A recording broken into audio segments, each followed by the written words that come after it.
নমস্কার বন্ধুরা, মৌমিতা কিচেন ব্লগে আপনাদেরকে সকলকে জানাই স্বাগত। আজ সুন্দর একটি নতুন রেসিপি নিয়ে চলে আসলাম। আপনারা তো দেখেই বুঝতে পাচ্ছেন, আজ আমি তৈরি করলাম ডাব চিংড়ি।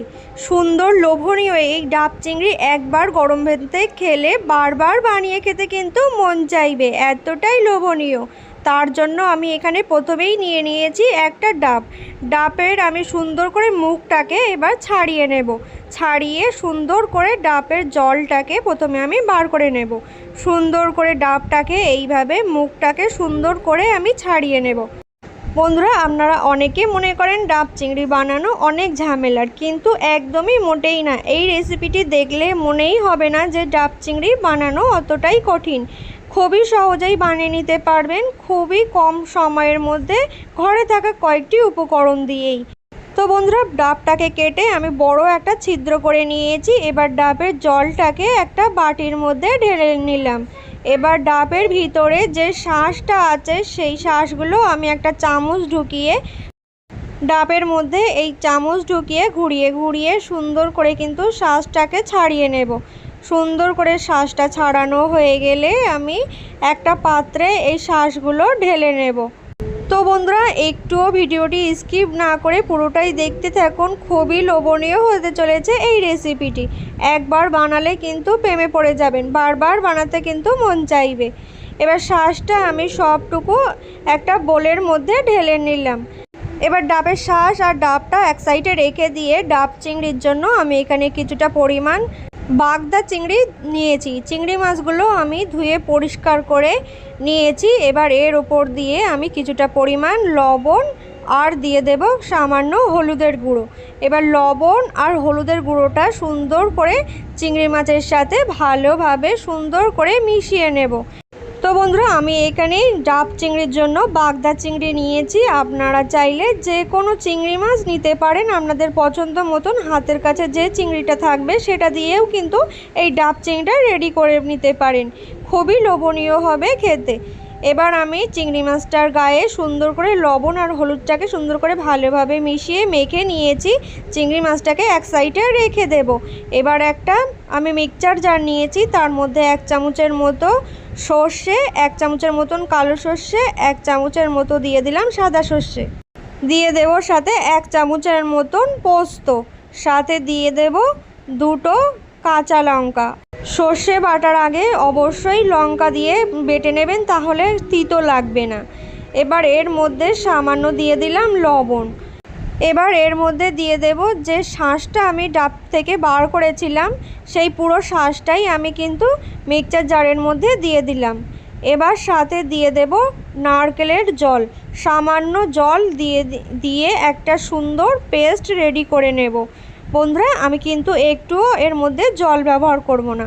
সুন্দর করে একটা পেস্ট রেডি করে নিলাম। পেস্টটা এক সাইডে রেখে দিয়ে ওভেনের ওপরে একটি কড়া বসিয়ে কিছুটা পরিমাণ তেল ভালোভাবে গরম করে নিয়ে এর মধ্যে দিয়ে দেব যে চিংড়ি মাছটা লবণ আর হলুদ দিয়ে মেখে রেখেছিলাম, সেই চিংড়ি মাছটা দিয়ে দিলাম তেলের ওপরে।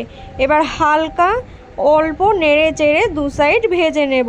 বেশি ভাজবো না, বেশি ভাজলে কিন্তু চিংড়ি মাছের জুসি ভাবটা চলে যায় আর খেতে ভালো লাগে না। তার জন্য আমি 2 সাইড সুন্দর করে হালকা ভেজে নিলাম, যাতে চিংড়ি মাছের কাঁচা ভাবটা চলে যায় আর এরকম ভাজা একটা ভাব চলে আসবে। আর আমি এইগুলোকে সুন্দর করে 2 সাইড উল্টে পাল্টে হালকা ভেজে তুলে নেব। দেখুন, আমার কিন্তু কাঁচা ভাবটা নেই, একদমই কিন্তু হালকা ভেজে নিয়েছি 2 সাইড। এবার এগুলোকে আমি একটা বোলের মধ্যে তুলে নেব। বন্ধুরা, সমস্ত চিংড়ি মাছগুলো একটি বোলের মধ্যে তুলে নিয়ে যে আমি সর্ষে, পোস্ত আর কাঁচা লঙ্কা আর ডাবের শাঁস দিয়ে যে একটা পেস্ট বানিয়ে রেখেছিলাম, সেই পুরো পেস্টটা আমি কিন্তু চিংড়ি মাছের মধ্যে দিয়ে দিলাম। সমস্ত পেস্টগুলো সুন্দর করে ভালোভাবে দিয়ে এই মিক্সচার জারের মধ্যে 2 থেকে 3 চামচের মতো জল আমি দিয়ে সুন্দর করে চিংড়ি মাছের মধ্যে দিয়ে দিলাম।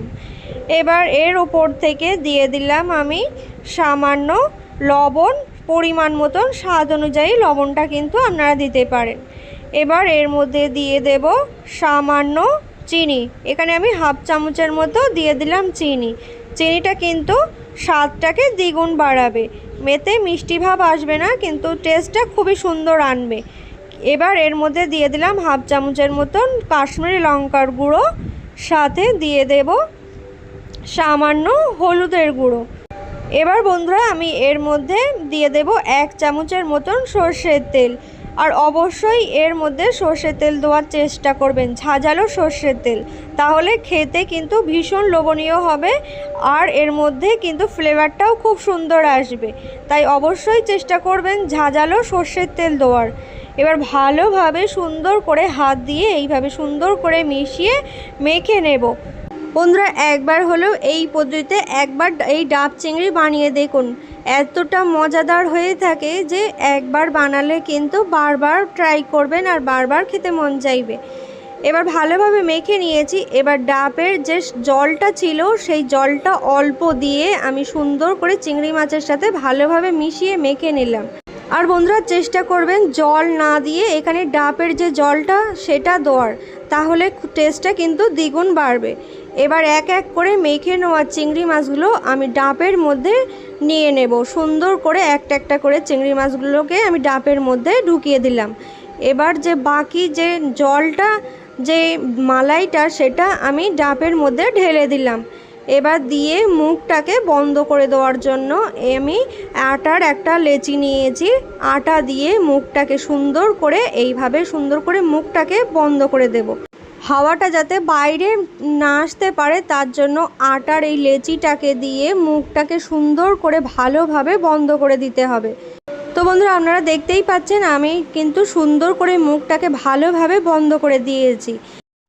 এবার এর উপর দিয়ে একটা ফয়েল পেপার সুন্দর করে দিয়ে মুখটাকে আরও ভালোভাবে বন্ধ করে দিলাম, যাতে ভিতরের হাওয়াটা বাইরে না আসতে পারে। তার জন্য ভালোভাবে কিন্তু মুখটাকে এইভাবে ভালোভাবে বন্ধ করে দিতে হবে, তাহলে খেতে কিন্তু খুবই লোভনীয় আর খুবই কিন্তু সুন্দর হবে খেতে। এবার ভালোভাবে সুন্দর করে মুখটাকে ভালোভাবে বন্ধ করে দিয়েছি। এবার আমি এটাকে ভাপে বসিয়ে দেব। তো বন্ধুরা আপনারা দেখতেই পাচ্ছেন আমি সুন্দর করে কিন্তু রেডি করে নিয়েছি। আপনারা যারা ওভেনে ডাব চিংড়ি বানাতে চান তারা কিন্তু অবশ্যই 30 মিনিটের মতন গ্যাসের ফ্লেমটা মিডিয়ামে রেখে ভাপে বসিয়ে করতে পারেন।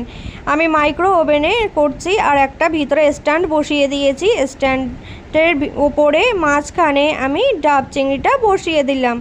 এবার বন্ধুরা আপনারা দেখতেই পাচ্ছেন আমি সুন্দর করে ডাব চিংড়িটা কিন্তু স্ট্যান্ডের মাঝখানে বসিয়ে দিয়েছি। এবার আমি এটাকে 10 মিনিটের মতন মাইক্রো ওভেনে এটাকে আমি সুন্দর করে কুক করে নেব। দেখুন 10 মিনিট হয়ে গেছে আর ডাবের কালারটা কিন্তু অনেকটাই চেঞ্জ হয়ে গেছে।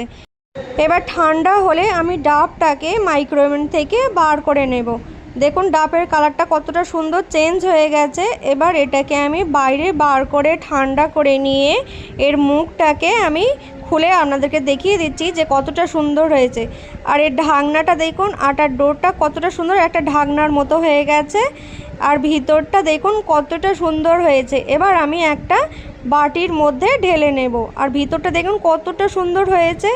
এবার আমি প্রথমে মালাইটাকে একটি বোলের মধ্যে সুন্দর করে ঢেলে নিলাম। এবার পুরো মালাইটা ঢেলে নিয়ে তারপরে কেটে আমি চিংড়ি মাছগুলোকে বার করে নিলাম। আর দেখুন কতটা সুন্দর লোভনীয় হয়েছে বন্ধুরা। আর আপনাদের এই ডাব চিংড়ির রেসিপিটি কেমন লাগলো অবশ্যই কিন্তু কমেন্ট করে জানাবেন। ভালো লাগলে লাইক শেয়ার করে চ্যানেলটিকে অবশ্যই সাবস্ক্রাইব করে পাশে থাকার অনুরোধ রইল নিত্য নতুন রেসিপিতে। ধন্যবাদ বন্ধুরা।